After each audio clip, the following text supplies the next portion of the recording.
যেই ভাবনা সেই কাজ। সবাই মিলে ও খেলা আছে আজকে, সিদ্ধান্ত খেলা নিলাম খেলা হবে। আমরা আজকে খেলতে যাব সিদ্ধগঞ্জ বাজার মাঠে।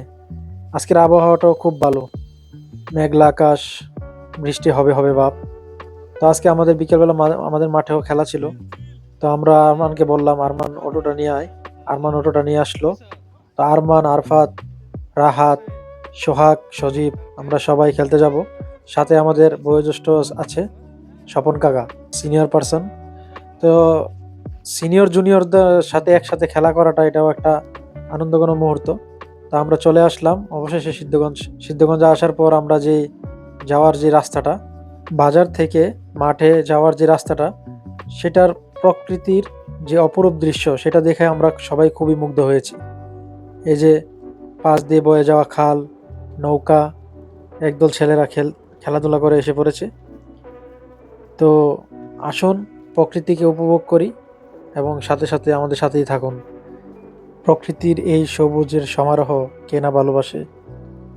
একটা সময় এরকম নৌকা দিয়ে আমরা আমাদের গ্রাম থেকে কুটি বাজারে যেতাম।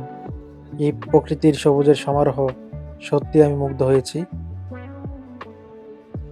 গরুর বাছুর দেখতে খুবই সুন্দর, তাই না? অবশেষে আমরা আমাদের কাঙ্ক্ষিত মাঠে চলে আসলাম। এই যে সেই সিদ্ধগঞ্জ বাজারের মাঠ। এই যে ছোট নদী দিয়ে বয়ে যাচ্ছে নৌকাটি, এটা এই যে দৃশ্যটা, এটাও একটা মনোমুগ্ধকর দৃশ্য। এখানে একটা পুলিশ ফাঁড়িও আছে। তো সবাই আমরা মাঠে এসে খেলাধুলা করবার জন্য প্রয়োজনীয় প্রস্তুতি নিচ্ছি। আমাদের সাথে থাকা মানিব্যাগগুলা, মোবাইলগুলা রাখার জন্য একটা ব্যবস্থা করলাম। আর এই সেই সিদ্ধগঞ্জ বাজারের জনপ্রিয় একটি স্থান।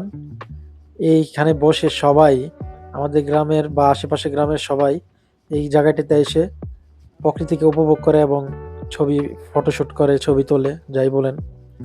তো এই যে সেই নদী, এই নদীতে আমরা আজকে গোসল করব প্লাস খেলাধুলা করব। এই যে খেলাধুলা শুরু হয়ে গেছে, আমরা খেলাধুলা করতে নেমে গেছি। ওইখানে যাওয়ার পর আমরা আরো কয়েকটি ছেলে পেয়েছি, ওরাও ফুটবল খেলছে। তো ওদের সাথে সম্মিলিতভাবে ভাগ করে আমরা খেলাধুলা করলাম। তো খেলাধুলা শেষ করার পর আমরা সবাই গোসল করব এখন। সবাই এই যে নদীতে লাফিয়ে লাফিয়ে পড়তেছি, ছোটবেলার স্মৃতিগুলো মনে পড়লো। ছোটবেলায়ও আমরা এইভাবে লাফিয়ে লাফিয়ে পড়তাম পানিতে, সেই স্মৃতি বিজড়িত কথাগুলো মনে পড়ে গেল। পানি দেখলেই ছোট আর বড় মধ্যে কোনো পার্থক্য থাকে না।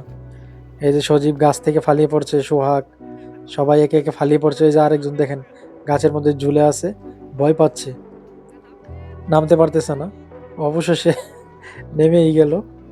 আচ্ছা যাক, এভাবে আমরা আমাদের দিনটি উপভোগ করলাম বন্ধুরা।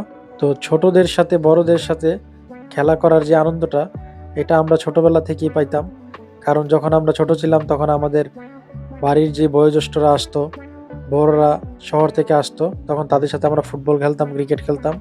তো আজকের দিনটিও স্মরণীয় হয়ে থাকলো আমাদের জন্য। এরকম দিনগুলো আর কখনো আসে না। তো বন্ধুরা, কেমন হয়েছে আমাদেরকে জানাবেন, পাশে থাকবেন। পরবর্তী আবার অন্য এক ভিডিওতে আপনাদের সাথে দেখা হবে, পাশে থাকবেন। ভিডিওটি কেমন হয়েছে অবশ্যই কমেন্ট করে জানাবেন। ধন্যবাদ।